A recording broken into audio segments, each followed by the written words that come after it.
Hello and welcome. It's Thursday, the 8th of May. You're tuned in to our 10 a.m. newscast here on ARIRANG TV. Let's take a look at what's making the headlines. 3 weeks after the Sewol-ho ferry sank, the authorities admit they miscounted the number of survivors. There were 172, not 174. South Korea's top diplomat says North Korea will pay the heaviest price in new sanctions if it goes ahead with a new nuclear test. Plus, Russian President Vladimir Putin calls on separatists in East Ukraine to postpone a referendum on independence and says Moscow has withdrawn its troops from the Ukrainian border. But we start with the latest on the Sewol-ho ferry disaster, now into the 23rd day of search operations. For the latest on the recovery operation and the ongoing investigations, of which there are many, we are going to connect live to our Connie Kim at the news centre. Connie. Well, Mark, no additional bodies were found since one victim was found Wednesday morning, roughly 24 hours ago. Currently, the confirmed death toll stands at 269. The search efforts will continue in the front part of the sunken vessel and central aisle of the 3rd and 4th floors, as well as the stern of the 4th floor.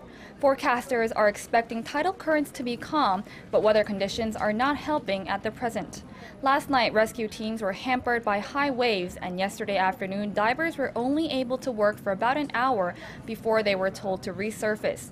Officials say that on Saturday, the rescue team will attempt to comb through for a second time 64 cabins. Now, this includes restrooms, a cafeteria, and 47 common areas.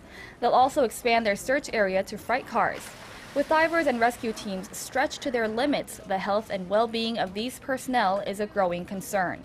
A 48-year-old Coast Guard official was found unconscious Wednesday after he completed his shift and was immediately transported to a local hospital, but he has yet to recover and still remains unconscious. 2 rescue personnel have died since rescue operations started 3 weeks ago. Medical crews are stationed around 1 kilometer from the accident site, but there are fears the time taken to move an injured or sick diver that far would take too long. Yes, well, Connie, it sounds like an extremely tough time and daunting time for those down there, the search crews, and they must be absolutely exhausted. Now, the investigations into the sinking are ongoing. What can you tell us on that front? Right, Mark. Well, the representative of the Cheongjin Marine Company, Kim Han-sik, was arrested earlier this morning on charges of homicide by negligence.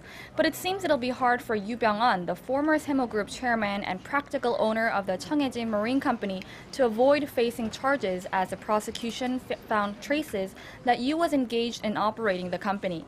Investigators at the Incheon District Prosecutor's Office have found an organization chart which was used secretly among employees within the company, which is quite different from what the official organization chart known to the public. Yu formally denied overtaking any official positions within the company and having any company shares. Also, the summoning deadline, which was 10 a.m. for Yu Byung-an's closest people, has just passed, including his second son, who is abroad. He may now be forced into the country with the help of the FBI, and Yu Byung-an and his first son may be summoned first. Also, Captain Lee Jun-seok and its key crew members may face another charge of murder for neglecting to answer to the attendant's question via walkie-talkie of whether to direct passengers to get off the ferry. The joint investigation team will look into whether there were any technical problems and whether the captain and his crew members did not answer intentionally. Data from Lee's crewman certificate shows that the captain has responded irresponsibly 3 years ago when he was sailing the Oha-Manaho ferry, another similar vessel to the Sewol-ho ferry with some 400 high school students who were also on their way to a field trip.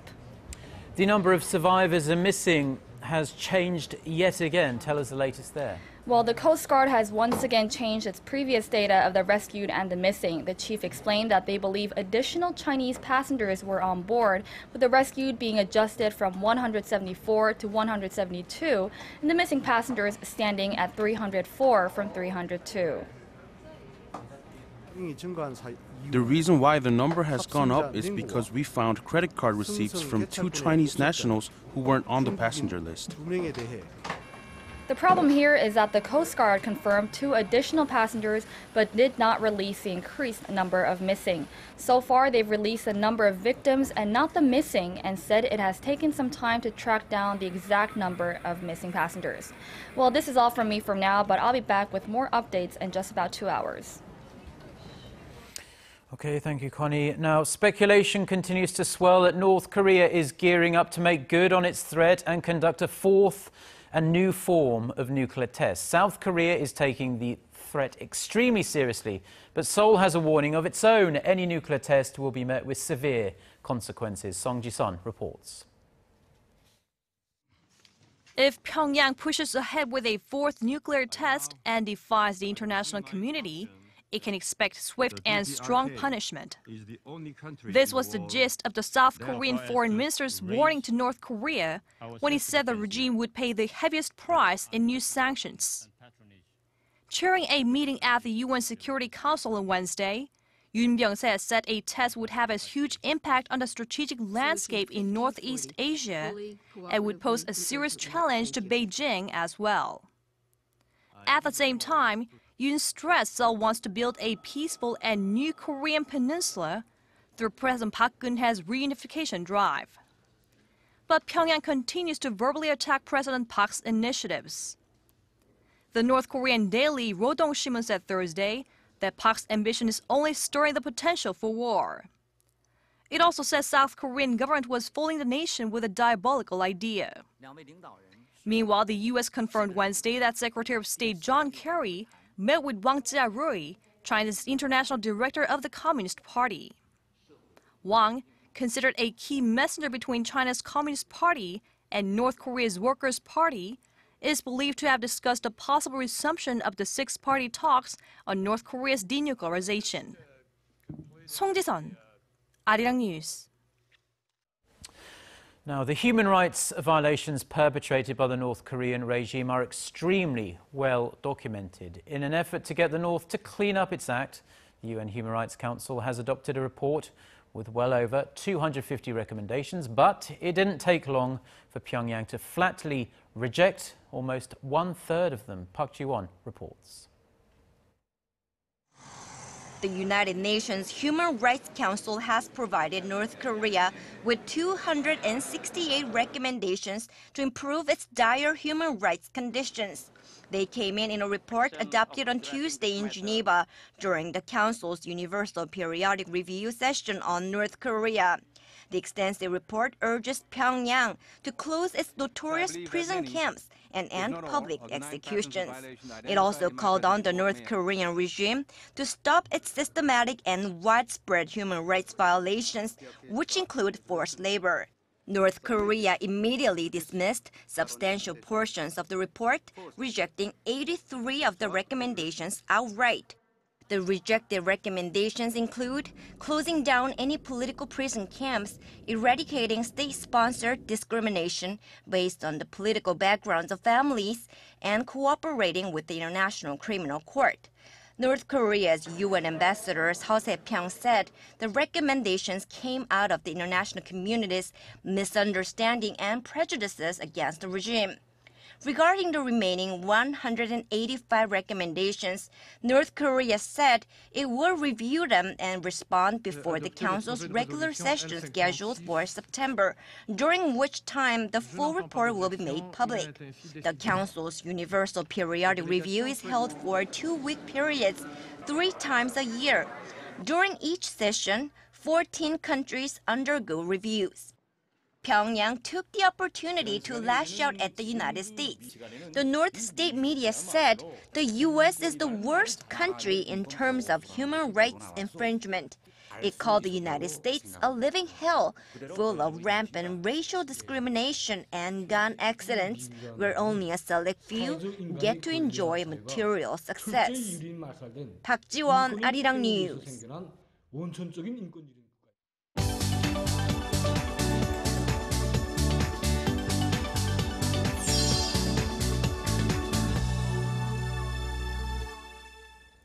Time now for a look through our international headlines. For that, we connect live to our Eunice Kim, who's standing by at the news center. Very good morning to you, Eunice. Now, a turn of events in Ukraine. Russian President Vladimir Putin has called on separatists to call off their referendum. Hi, Mark. Yeah, that vote to secede out of Ukraine, much like Crimea had in March, was to occur this coming Sunday on the 11th. But with President Putin calling pro-Moscow separatists to postpone that vote, there is optimism that this could be the start of a de-escalation. Russian President Vladimir Putin said Ukraine's May 25th presidential election is a step, quote, in the right direction, while emphasizing that the rights of all citizens must be protected. He also announced the estimated 40,000 Russian troops along the Ukrainian border would be pulled back, though the West is still watching for signs of that pullback. A leader for the so-called People's Republic of Donetsk told Reuters they would discuss Putin's call during a meeting on this Thursday. Analysts, though, believe they will respect the request. And more violent conflict in Nigeria as local press reports as many as 300 people have been killed by Islamic militants in the northeastern border town of Gamboru-Nigala. The 12-hour assault on Monday saw rocket-propelled grenades and improvised bombs detonated in crowded marketplaces as shops and homes were set ablaze. Boko Haram is suspected for the attacks. Meanwhile, Nigerian police are offering a $300,000 reward for information that leads to the rescue of the hundreds of missing schoolgirls, as the U.S. Pentagon is considering how it can assist in the search. British officials will also send a team of experts to work with the U.S. team that will establish a coordination cell at the U.S. Embassy for support in intelligence investigations and hostage negotiations. The United States says it is concerned about the latest escalation of tensions in the South China Sea, calling Beijing's deployment of an oil rig in a disputed region as provocative and unhelpful. The disputes began on Sunday near the Paracel Islands, where Vietnam had been fending off a Chinese oil rig project. The Vietnamese Coast Guard said about 80 Chinese military and civilian vessels moved into the area, rammed into its ships repeatedly, and fired water cannons, injuring some 6 officers. Separately, Philippine police took into custody Chinese fishing boats holding hundreds of sea turtles caught on the disputed Spratly Islands.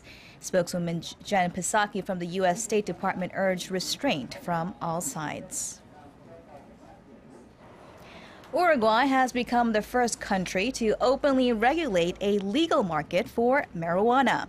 Its government announced specific rules and regulations on Tuesday after lawmakers there approved the cultivation and sale of the cannabis back in December.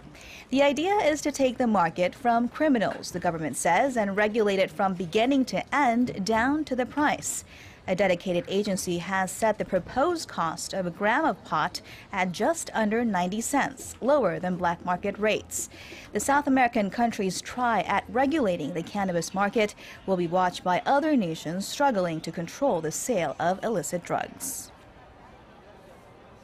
And finally, the World Health Organization has released a list of cities with the worst air pollution in the world.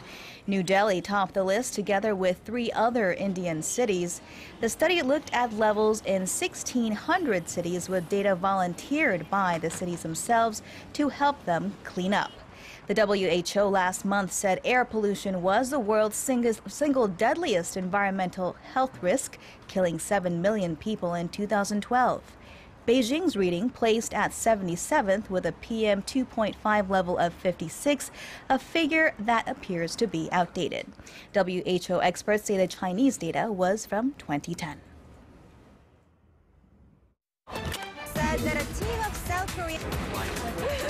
Get connected to Korea and the world. Join us every weekday for the latest developments out of Korea, Asia, and beyond. On air, on your mobile, and online, we lead the way every day. ARIRANG News. To try and resolve the crisis in Ukraine, the European Union also offers $15 billion. Now, in some business news, Korea's biggest companies reported weaker earnings last year compared to a year earlier. And that's also dented corporate tax collection. Their profits, however, are expected to improve this year. Hwang Jie reports. Corporate Korea has turned in a disappointing scorecard for 2013. The combined pre-tax profits of 87 affiliates of the nation's 10 major conglomerates dropped almost 15% to around $50 billion last year from 2012, according to data compiled by market researcher FN Guide on Wednesday. When excluding Samsung Electronics, the nation's most profitable company, the drop is even more pronounced at more than 30%. The sagging profitability of local companies also hit corporate tax collections. The government's tax revenues from the companies totaled only $10 billion in 2013, down nearly 6% from a year earlier. While citing the slowdown in emerging markets for the reason behind the disappointing performance of Korean companies last year, market watchers expect a 20% growth in corporate profits this year, helped by moderate recovery in advanced economies. They add, however, that the double-digit growth expected in 2014 is largely due to the sluggish performance in the past 3 years. Actually, we have not seen a significant signal for Korean exporters' earnings to turn around 2014. But I just want to point out the base effect first, because it's been lowered down too much. Also, market watchers point out that a slowing Chinese economy could hurt the profitability of Korean companies this year. Hwang Ji, ARIRANG News.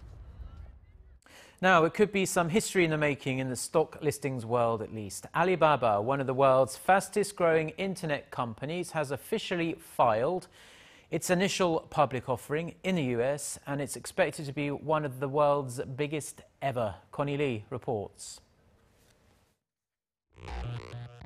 Alibaba is not only the biggest online marketplace in China, according to some reports, it's the biggest online marketplace in the world. And now the e-commerce giant has its eyes on the US, officially filing to launch an initial public offering there. In its registration statement, the Chinese company said it plans to raise $1 billion, but analysts say the amount is likely to go much higher. Some expect its IPO to surpass that of Facebook, which raised $16.4 billion in 2012, while others expect Alibaba's offering to be as big as credit card company Visa, which raised nearly $20 billion in 2008. If the total surpasses that amount, Alibaba's IPO could become one of the largest ever in the U.S. Based on the average estimate from a dozen analysts surveyed by Bloomberg News, Alibaba is valued at $168 billion. So what exactly is Alibaba? Simply put, the online marketplace is described as a mixture of Amazon, eBay, and PayPal, but with sales that trumpet those three online sites. Alibaba accounts for about 80% of online shopping in China, and although it's widely known there and among global tech industry watchers, Alibaba is much lesser known in the West. The tech giant is set to make its debut either on the New York Stock Exchange or the Nasdaq sometime this summer. It was in 1999 when the company was founded in eastern China by 49-year-old Jack Ma. He was worth $4 billion last year. Connie Lee, ARIRANG News. Now, it's no secret that working all hours of the day can have a very serious effect on your health. A new study by a local hospital shows that putting in those extra hours at the office can more than double your risk of having a stroke. Our Hwang Sang-yi reports. 37-year-old Chung Dae-ung suffered a stroke 2 years ago. Since then, his left arm has been paralyzed, and he's unable to use his left leg freely. Chung says working 19 hours a day for 10 years had weakened the blood vessels on his brain. I always had a headache and felt tired, but I thought I was just hungover. Working night and day like Chung for too long can increase the risk of a stroke. But just how many hours of working overtime is too much? A study by the Seoul National University Bundang Hospital showed the risk of suffering a stroke was 38% higher for those who worked 9 to 12 hours a day compared to people with 4-hour shifts. For those who worked more than 13 hours a day, the risk was 94% higher. Doctors say overworking and the stress that comes with it can raise a person's blood pressure and damage the brain's blood vessel walls. If a person overworks, this accelerates the sympathetic nerve, and if one is under too much stress, it leads to high blood pressure. This process leads to damaging of blood vessel walls. There are no clear symptoms of a stroke, but if a person suddenly has difficulty with raising one arm or leg or has speech problems, a doctor should be seen immediately. There are, however, some ways to prevent a stroke, like exercising regularly, going to the hospital for regular checkups, keeping down blood pressure, and avoiding heavy drinking. Hwang Sang-hee, ARIRANG News.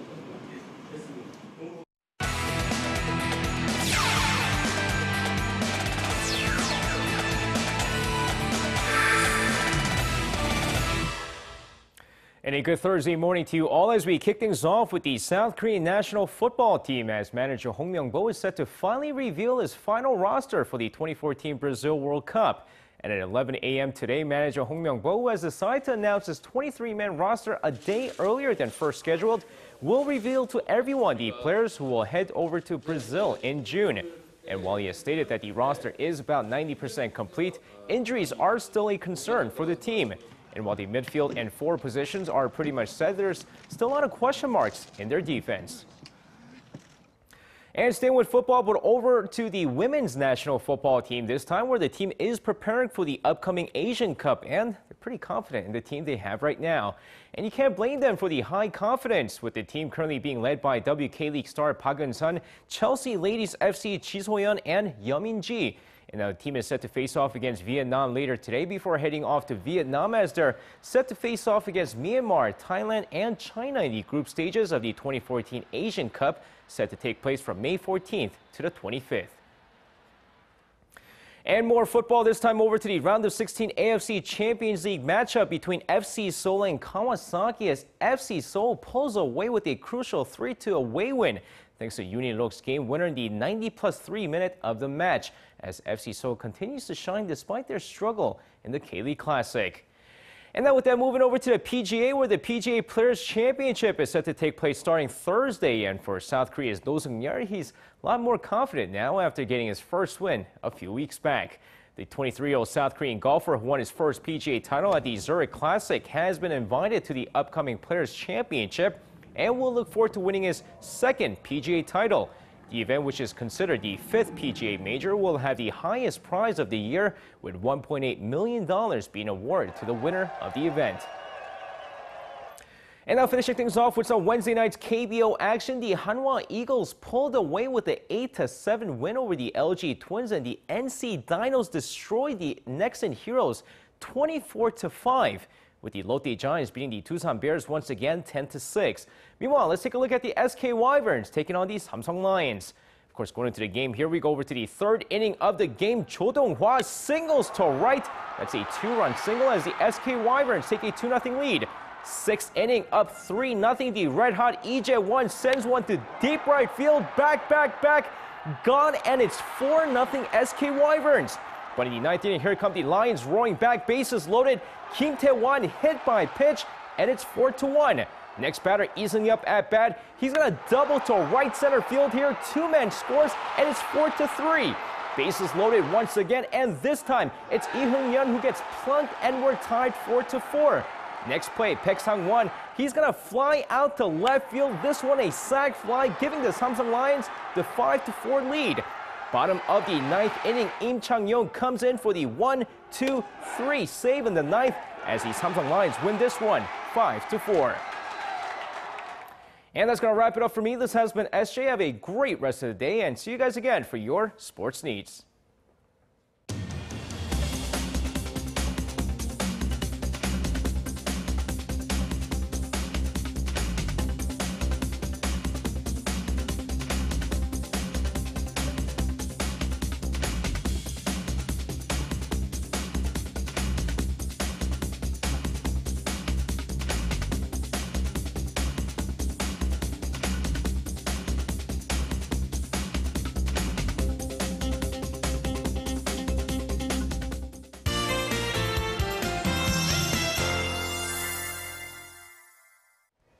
Well, some regions are still receiving light rain, but AM clouds and drizzle should gradually give way to sun as we go through the day. But afternoon highs will be a tad lower than yesterday, and due to strong gusty winds, it will feel cooler than actual temperatures. So be sure to dress accordingly today.